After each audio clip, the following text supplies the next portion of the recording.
is mainly look at culture and a little bit of social structure and also a little bit of interaction with the environment in sub-Saharan Africa during this time period, 1450 to 1750. So, most people are still practicing some form of animism, very much traditional worship of spirits that are associated with the physical world around you, ancestor worship, veneration of ancestors, things like that. But then also Islam is still growing as a whole because, I mean, a lot of the leaders had converted to Islam for trade purposes, some more devout than others, and some had converted to Christianity, some more than others. Islam is especially big in this in the eastern and western part of the continent, where the southern part of the continent is more or less going to be Christian. So, one of the spots of the hotbeds of of Islam itself is Timbuktu in the western part of the continent. You have Timbuktu becoming one of the major centers of Islamic studies. As a whole, you can see down here in the bottom left corner of the slide, traditional Islamic mosques in Timbuktu, very distinct building structures with the mud and the wood bricks coming, are the basically piece of wood coming out of it. I mean, Islam is really fully studied here. The Islamic scholars are studying here. It's over 150 universities are built in Timbuktu. Then let's talk about women for a little bit here, a little bit of the structure in the Islamic parts of sub-Saharan Africa. One thing that stood out, and this is mainly seen with Mbatuta traveling around sub-Saharan Africa, is Mbatuta was disgusted by what he saw because Mbatuta came from a more conservative part of the religion. He saw that women were really associating with men, which that wasn't as big a deal to him as the dress. And the dress was more or less lack of clothes.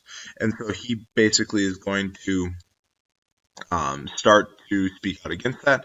That will eventually lead to, while Imbatuta is not a part of this movement would have more or less agreed with Imbatuta. It might even go a step further than that. The Fulani were pastoral nomads who were moving to cities and starting to spread a stricter version of Islam. They are going to form powerful states, which will eventually form modern day areas of like Senegal, Mali, parts of northern Nigeria. They're going to start a lot of schools as a whole. You start to see dress of women substantially change, where the veiling of women in general is going to change from being a socioeconomic thing to now being more of a religious thing. Next, let's go to Christianity. Christianity, this is probably there are definitely syncretic forms of Islam forming. It's easy to come up with a specific example of a syncretic Christian faith.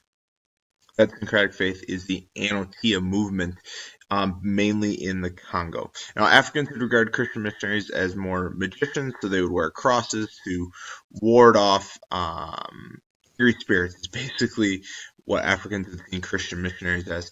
And so there's a woman in Congo, Donna Betrita, who's an aristocratic woman who proclaimed that Saint Anthony had started to possess her, and that could mean dreams, it could mean visions. We're not really sure, but either way, she believed she was speaking the words of Saint Anthony.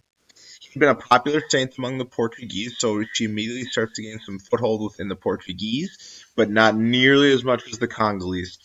She gained a reputation for working miracles, curing diseases, which is going to promote Christianity. And here's the perfect example of syncretic religion, because you're taking basically what she changes as a part of Christianity is that Jesus was a black man from the Congo. The Congo is the true Holy Land.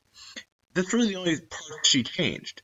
And everything else is true to what modern day teachings of Christianity would have. Congolese, she even tells, but then she goes a step further when tells the Congolese, yeah, you need to ignore the European missionaries, and eventually King Pedro of Portugal is going to arrest her and eventually burn her at the stake. This is a perfect example of syncretic religion. Hey, I'm going to make this religion more applicable to the people who I'm with, Congolese, but the basic beliefs of it are going to stay the same. Syncretic religion, great example. One last part here, social change in early modern Africa. This is usually something that's really hard for kids to understand, is that the population of sub-Saharan Africa actually goes up during this time period where slavery is trying to really take hold here. In 1500, the population is about 34 million. In 1600, it's about 44. In 1700, it's about 52. That's even with tens of thousands of people leaving every year of slavery. Why? Nutrition.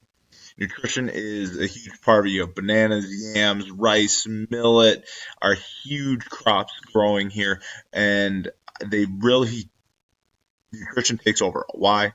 Columbian exchange had really taken hold here, where crops before that had only been grown in the Americas, like corn, had really started to take over to supplement what was already there, and just people are living longer because nutrition is better.